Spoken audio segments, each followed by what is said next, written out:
Passons maintenant à la deuxième section de cette partie du cours. Comme vous le savez, les neurones sont extrêmement nombreux, plus de 100 milliards dans un système nerveux adulte.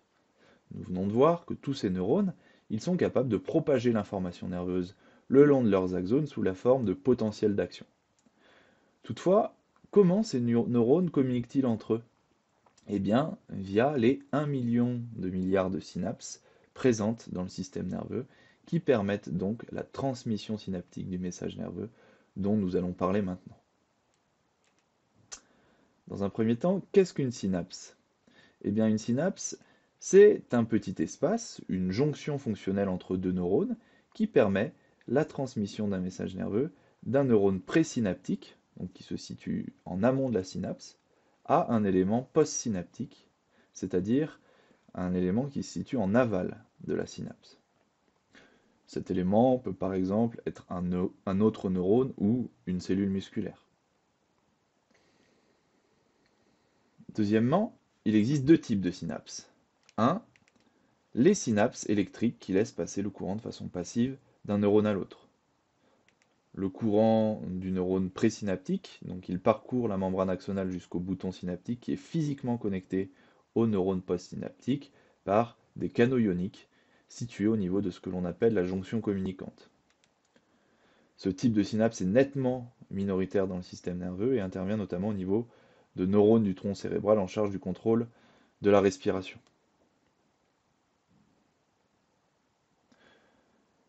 Le reste des synapses que l'on retrouve dans le système nerveux sont des synapses dites chimiques, et c'est sur ce type de synapses que nous allons réellement nous attarder, car comme vous l'aurez compris, elles sont nettement majoritaires dans le système nerveux. La particularité de ces synapses est qu'elles permettent la transmission du message nerveux d'un neurone à un élément postsynaptique via un messager chimique que l'on appelle neurotransmetteur. Ces neurotransmetteurs, ils sont stockés dans la terminaison axonale du neurone présynaptique et sont libérés dans un espace qu'on appelle la fente synaptique. Ils traversent alors cet espace pour aller se lier à des récepteurs qui se situent sur l'élément postsynaptique pour y transmettre leur message. On compte trois types de synapses chimiques qui sont justement définis par l'élément postsynaptique avec lequel elles communiquent. Il y a les synapses neuroneuronales ou interneuronales qui permettent la communication entre deux neurones. Les synapses neuromusculaires, que l'on appelle également plaques motrices ou jonctions neuromusculaires, et qui permettent la transmission de l'influx nerveux du neurone moteur à la cellule musculaire. Enfin, on retrouve les synapses neuroglandulaires qui interviennent entre un neurone et une glande au niveau du système nerveux autonome. Passons maintenant en revue les principales caractéristiques des synapses chimiques. Ce qui caractérise principalement ces synapses, eh bien, c'est la notion de discontinuité, car il y a un espace physique réel, bien que de seulement 30 nanomètres, qui sépare l'élément présynaptique de l'élément postsynaptique. Évidemment, cet espace il implique que les potentiels d'action ne peuvent pas être transmis directement entre deux neurones. D'où la nécessité de messagers chimiques, donc les neurotransmetteurs, qui sont situés avant leur libération de la fente synaptique dans la terminaison axonale du neurone présynaptique. Ce relais synaptique, il a pour conséquence de ralentir le message nerveux car la transmission synaptique du message nerveux entre deux éléments prend environ 1 à 2 millisecondes. Donc, vous imaginez que par rapport à un potentiel d'action qui se propage à plus de 400 km/h, réaliser 30 nanomètres en 1 milliseconde, c'est très lent. J'ai calculé, cela fait environ 0,0001 km/h. Donc à cette échelle, le passage de la fente synaptique est un sacré coup de frein dans la propagation interneuronale du message nerveux. Enfin, dernière caractéristique, la communication synaptique est unidirectionnelle et se fait systématiquement de l'élément présynaptique qui contient les neurotransmetteurs vers l'élément postsynaptique qui lui contient les récepteurs sur lesquels vont se lier les neurotransmetteurs. Intéressons-nous maintenant au fonctionnement d'une synapse chimique. D'abord, quel phénomène permet la libération des neurotransmetteurs dans la fente synaptique? Donc le potentiel d'action, qui a été généré dans le neurone présynaptique, il se propage jusqu'à atteindre la terminaison axonale sur laquelle se trouvent des canaux calcium, notés Ca2+, voltage dépendant. Donc l'arrivée de l'influx nerveux, elle entraîne donc l'ouverture de ces canaux et ce qui génère une entrée massive de Ca2+ dans le bouton synaptique.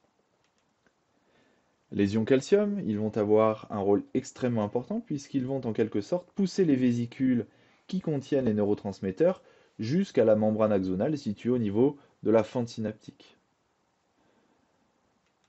Les vésicules, ils vont alors fusionner avec la membrane et déverser les neurotransmetteurs contenus dans la vésicule au sein de la fente synaptique. C'est ce que l'on appelle le phénomène d'exocytose. Ce qu'il est important de retenir, c'est que plus la fréquence des potentiels d'action qui arrivent au niveau du bouton synaptique est élevée, plus le flux entrant d'ion Ca2+ dans le bouton synaptique est important, plus un grand nombre de vésicules se voient fusionner avec la membrane axonale, et donc plus le nombre de neurotransmetteurs libérés dans la fente synaptique est important. Une fois libéré dans la fente synaptique, celui-ci va traverser l'espace synaptique jusqu'à aller se fixer sur des récepteurs qui sont situés sur la membrane postsynaptique, comme vous pouvez le voir sur cette image.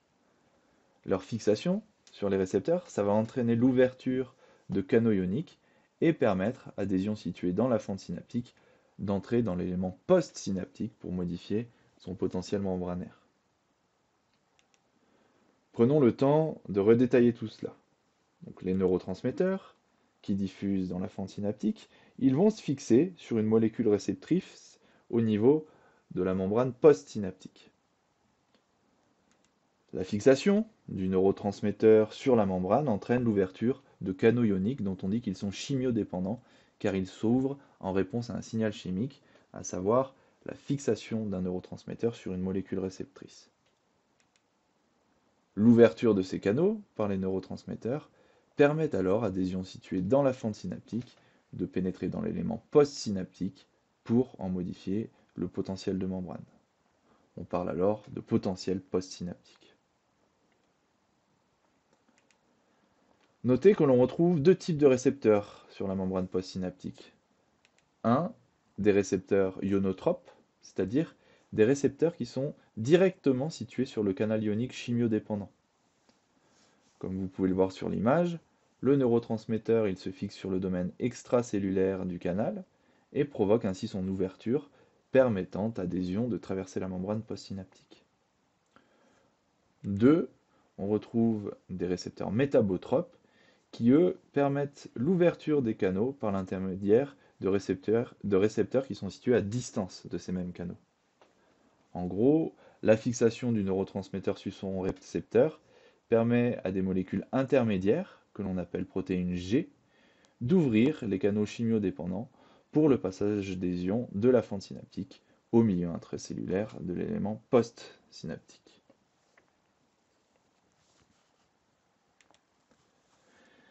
Il existe plusieurs types de neurotransmetteurs et chacun a un effet spécifique sur la membrane postsynaptique. En tout, il en existe une centaine, ce qui permet donc une diversification considérable de la signalisation chimique entre les neurones avec des neurotransmetteurs à petites molécules pour des activités synaptiques brèves et des neuropeptides, ce que l'on appelle des neuropeptides, pour des activités synaptiques longues et continues. Après, si l'on ne doit classer les neurotransmetteurs qu'en deux catégories, il existe des neurotransmetteurs inhibiteurs et des neurotransmetteurs excitateurs. Mais qu'est-ce qui fait qu'un neurotransmetteur est excitateur ou inhibiteur? Attaquons par essayer de comprendre ce qui se passe avec les neurotransmetteurs inhibiteurs. Donc les neurotransmetteurs inhibiteurs, eh bien, ils se fixent sur les récepteurs de canaux ioniques qui laissent uniquement passer des ions chargés négativement dans le neurone, donc des ions qui hyperpolarisent la membrane postsynaptique. On parle alors de potentiel postsynaptique inhibiteur. Vous avez ici une représentation schématique de ce qui se passe. Donc un neurotransmetteur inhibiteur se fixe sur un canal ionique chimiodépendant.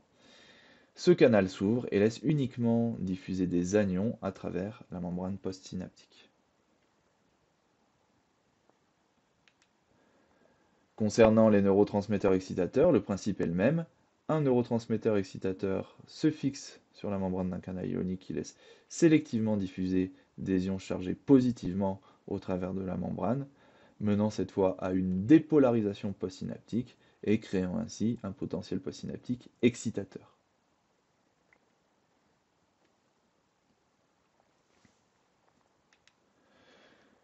Nommons maintenant les principaux neurotransmetteurs que l'on retrouve dans notre système nerveux. Donc le glutamate, c'est un neurotransmetteur qui est particulièrement important pour le bon fonctionnement du cerveau. C'est un neurotransmetteur excitateur qui se fixe majoritairement sur des récepteurs ionotropes et qui laisse passer les cations de façon non sélective, que ce soit donc du Na+ ou du K+.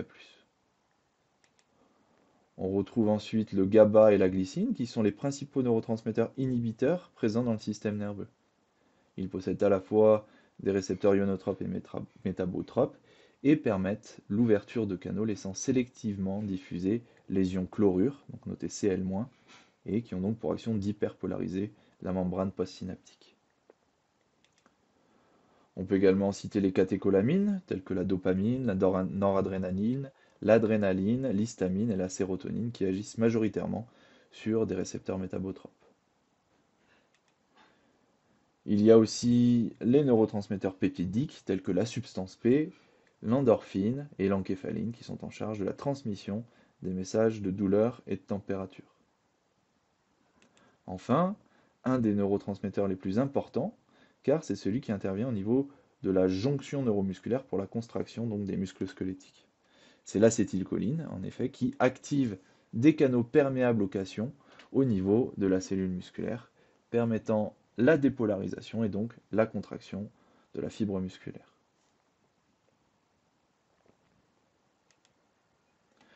Évidemment, l'activité postsynaptique perdure tant que les neurotransmetteurs sont fixés sur leurs récepteurs. Il faut donc qu'ils se dissocient de leurs récepteurs pour mettre fin aux événements postsynaptiques. Dans le cas contraire, nous serions par exemple pas capables de relâcher nos muscles si l'acétylcholine restait fixée sur les récepteurs des canaux ioniques de la fibre musculaire. Généralement, toutefois, les neurotransmetteurs ils ont des actions très brèves, de l'ordre de quelques millisecondes, et leur dissociation du récepteur met fin aux événements postsynaptiques car cela referme les canaux ioniques qu'ils avaient ouverts. Que deviennent-ils alors? Eh bien, plusieurs options. Ils peuvent être recapturés par les terminaisons axonales pour être réutilisés ultérieurement, ou alors ils peuvent être transportés dans les cellules gliales proches du neurone. Sinon, certaines enzymes présentes dans la fente synaptique peuvent les dégrader afin de les empêcher d'agir. Enfin, certains diffusent hors de la fente synaptique en rejoignant le compartiment sanguin. Voilà pour cette section. Je vous invite maintenant à visionner une vidéo qui reprend l'ensemble des éléments que nous venons de voir.